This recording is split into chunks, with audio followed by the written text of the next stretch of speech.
Greetings and bienvenue, Midnight Crew. Thank you for returning to this broadcast. And welcome to new viewers joining us for the first time. If you like a video, then feel free to subscribe. This happened a while ago, either December 2020 or January 2021. But I remember what happened clearly since it was bizarre and the only paranormal encounter I personally ever witnessed in the house I live in. It was snowing a lot and this was around 2 or 3 a.m. at night. My little sister and I were awake and we went outside in the backyard to look at the falling snow without informing our parents. They were in their room along with my brother. The whole backyard was covered in snow and everything was very silent and still apart from the falling snow. After looking and walking in the falling snow in the backyard for about 10 minutes, me and my sister both heard my name being called loudly by my father's voice, and we looked and saw a figure standing right from my room's window overlooking us and staring us down. It looked like my dad's silhouette. We thought we were in trouble since our dad is strict and overprotective. However, both of us did agree that we also got an eerie feeling at the same time since something fell off. We went back into the house and we both went into my room and it was empty. Then my sister went into our parents' room and asked our dad about it, and he didn't even know we were outside and that he didn't call my name. We also recalled later that the way the silhouette was standing, it would have been impossible for a person to physically stand like that by my window since there is a bedpost in the way. There were some paranormal events in my house before this happened. The other paranormal events were on the second floor and were reported by separate Arab guests that rented the second floor. One guest complained of hearing threatening disembodied voices and 2 separate guests complained of seeing an unidentified person in the dark that stood completely still and didn't say anything to them but watched them from the bottom of the stairs. I think this might have been a shadow person since the guest couldn't describe the face or clothes, saying it was too dark to see. Ever since the latest paranormal occurrence I described in this post, I haven't experienced any other paranormal events at all. The second floor isn't rented out for Airbnb anymore because my extended family lives there and they haven't reported anything out of the ordinary and haven't felt threatened by anything paranormal.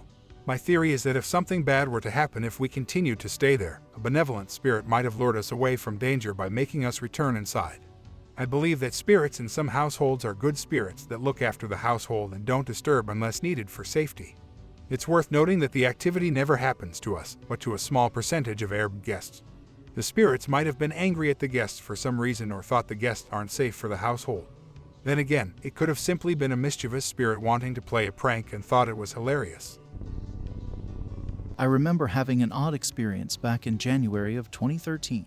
It was during the morning time at 8 a.m. while I was waiting for my mom at the bus stop. She called me to meet her at the bus stop. That's why I walked there. That particular morning, my mom took my sister to middle school at the time. It was over 15 minutes of me waiting at the bus stop. Then I saw someone that looked exactly like one of my former high school classmates. I saw the person walk up to the bench. It was definitely a doppelganger that did not look alike. The only difference was height. This person sat next to me on the bench. He didn't say a word, just looked at me. I was looking the opposite way towards the road. When the bus approached, he got up and walked off. My mom had gotten off the bus. I walked away with my mom after the bus arrived and left. I looked back and he looked back. Then I looked a split second later, the person was gone. How could someone disappear like that out of thin air? I told my mom and sisters about it. They didn't seem to believe that I had seen such a doppelganger. I've read if you see a doppelganger, that means something bad will happen. When my children were younger in our home, we'd see these orbs just running down the hall and going right out the front door, right through the front door. The front door was closed. I did notice that the kids started to act up, and I never really put 2 and 2 together with that because they were going through their teen years.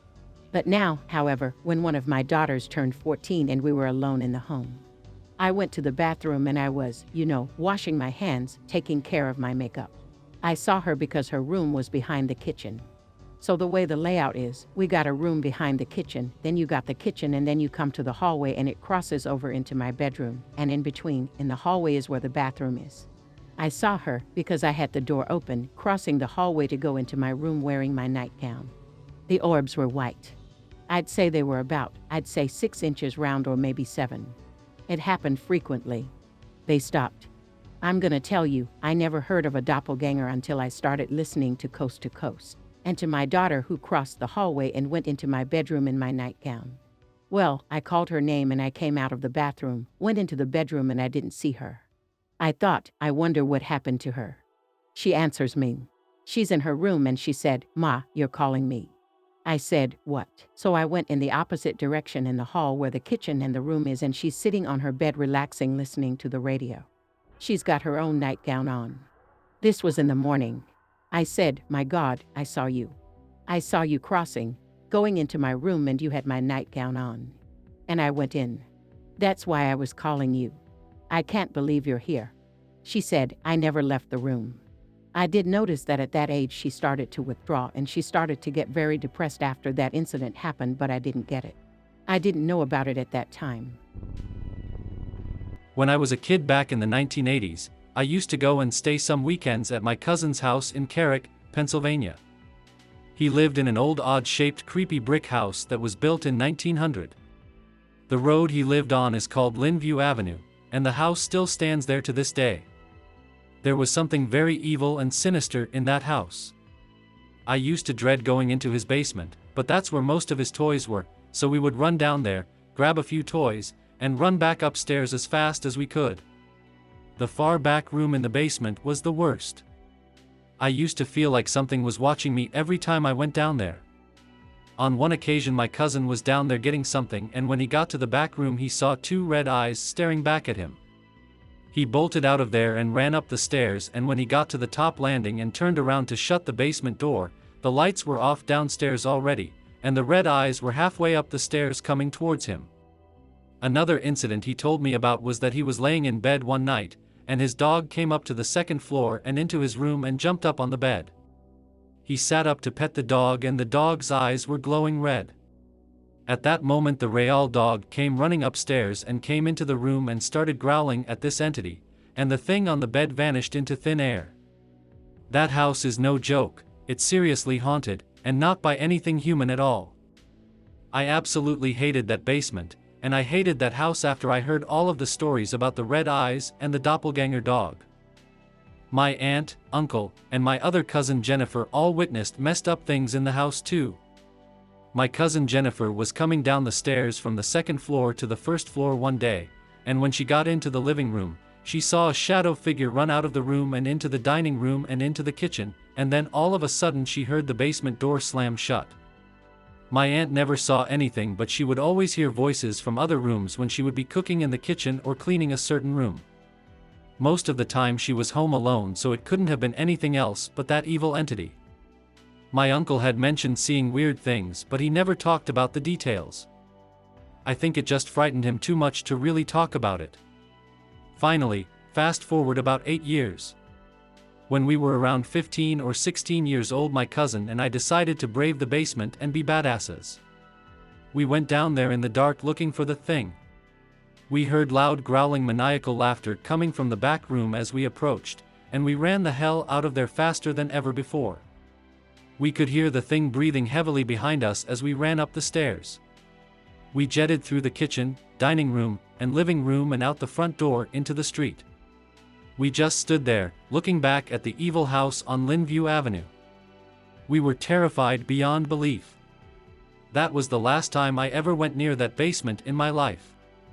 My cousin and his family ended up moving out of there in the late 90s or early 2000s. I would so love to see a ghost hunting crew spend a night in that basement or even a whole weekend in that house.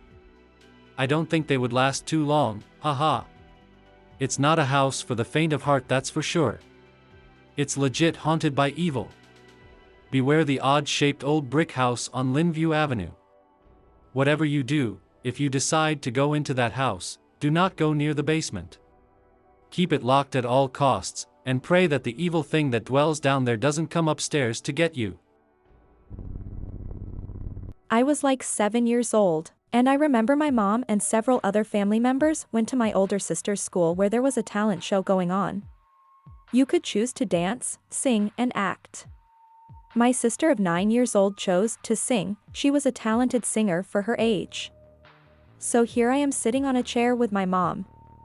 They turn off the lights in the auditorium, only to keep slight lighting on the stage with an artificial light show. The host comes up, tells a few jokes, making all the adults laugh, then she calls up a contestant, I don't know the name, who will act.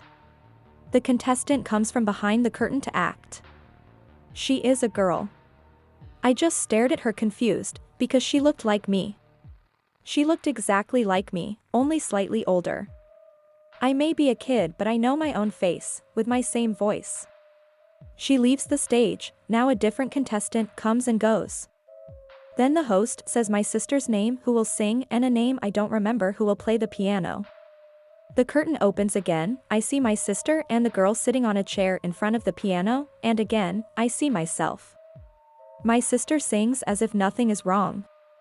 This time I look at my mom who seems normal too.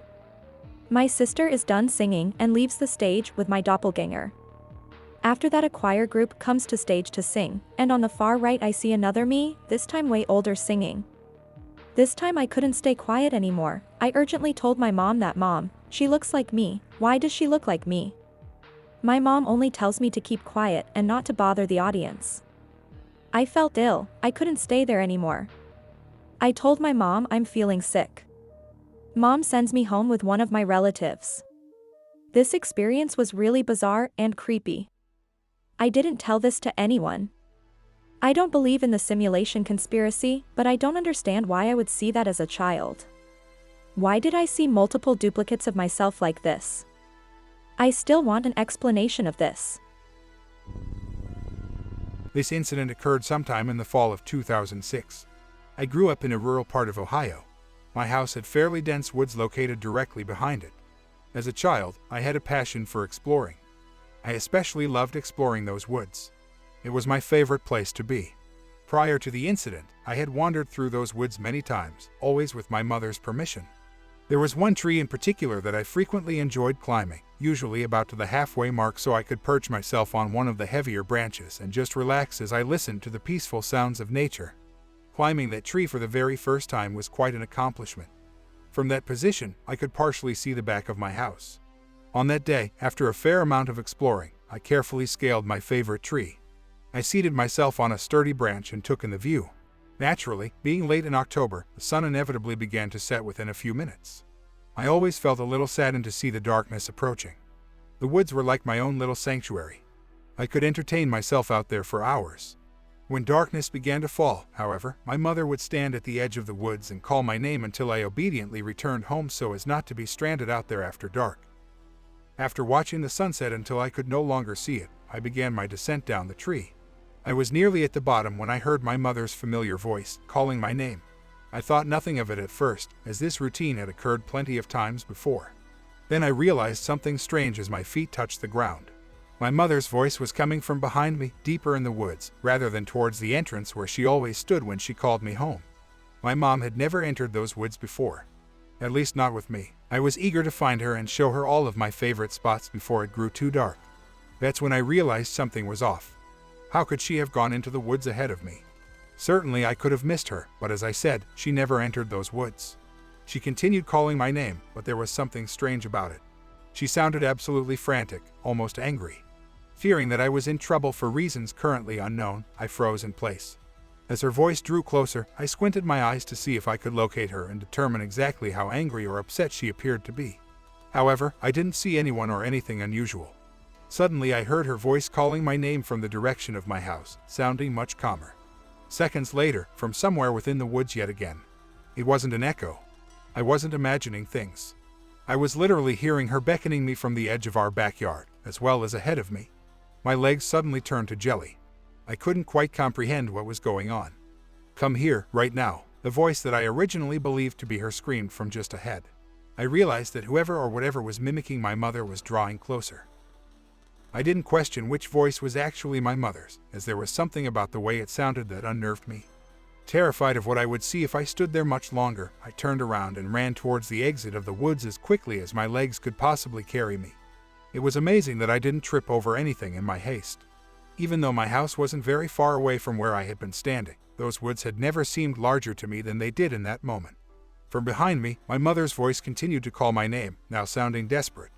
Panic set in as my actual mother finally came into view, waiting patiently as she usually did until I returned home. In my frightened state, I absolutely refused to look back. As soon as I was out of the woods and in the backyard next to my mother, the other voice was suddenly gone. Rather than fading away, it seemed to stop the very moment I stepped foot into my backyard. I must have looked as frightened as I felt because my mother asked me what was wrong. Slowly but surely, my panic subsided. I didn't say anything until we were safely inside of the house with our doors locked. I asked my mother if she had entered the woods. Appearing confused by the question, she told me that of course she hadn't. With that confirmation, I hesitantly asked her if she had heard anyone else calling my name and yelling. The answer to that question was also no. Although I was still very much shaken up, I managed to explain everything that happened as clearly and rationally as possible. My mother was surprisingly nonchalant about the whole situation, explaining that I must have imagined it, that I was spending too much time out there by myself. The incident in those woods has stayed with me to this day. I can still hear that voice as clear as a bell. Whoever or whatever it was calling my name sounded exactly like my mother, but I know it wasn't her.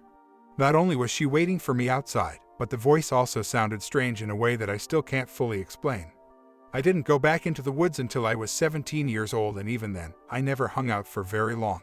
I've carefully gone over every possible explanation, but none of them seem entirely plausible. It certainly wasn't my mother playing a prank.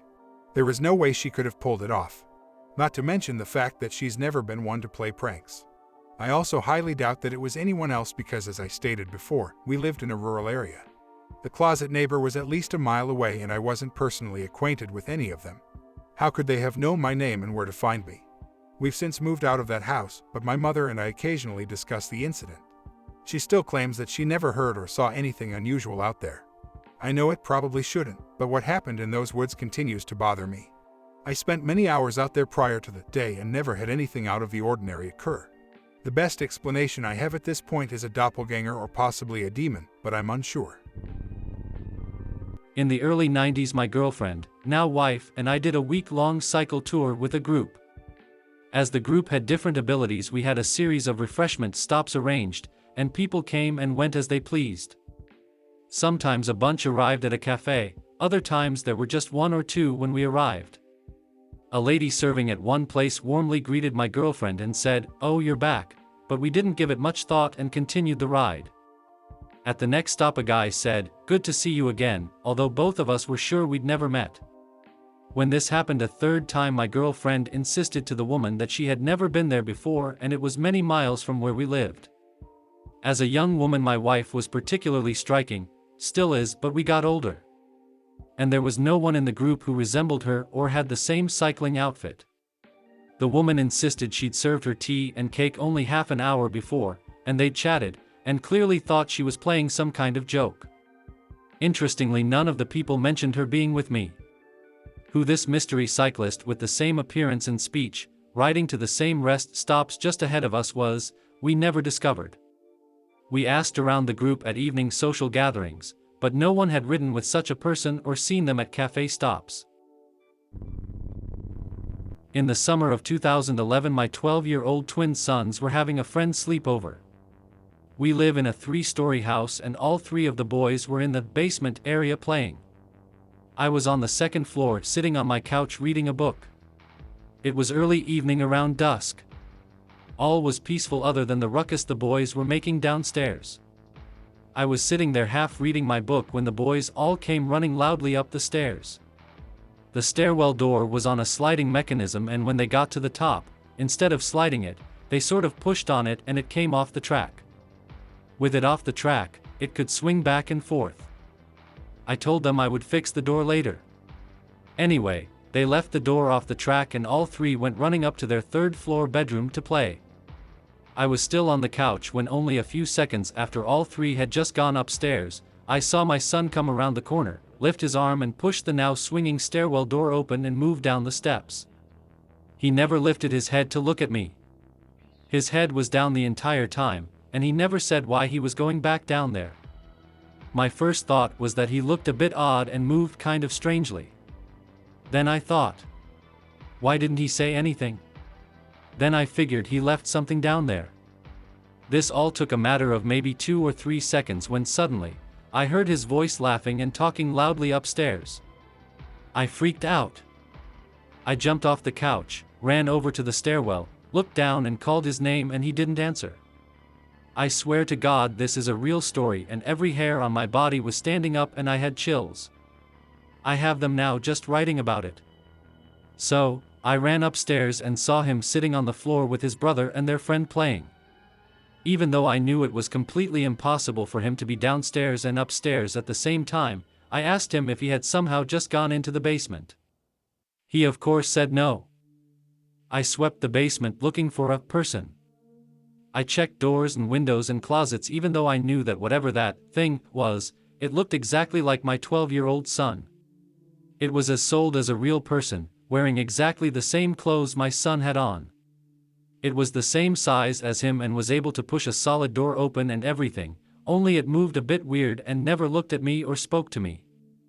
Nothing else happened that night and I never could explain it or understand it, until 3 years later, almost to the very day that the incident happened, my son was diagnosed with leukemia.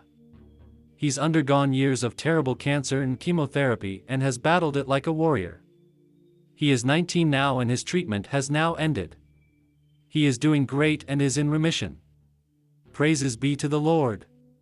I've always heard that doppelgangers portend bad luck or illness, but I never thought that when I saw that thing that looked at my son it meant something bad would happen to him, but the day he was diagnosed I realized why I saw what I saw. I don't know for sure if it was some sort of warning or not because it scared the hell out of me and it felt very sinister. I pray I never ever see it again. I hope that you enjoyed tonight's broadcast. If you enjoyed tonight's story, then please subscribe to the channel as more green texts will appear daily. A new broadcast will appear when the clock strikes midnight Central Time.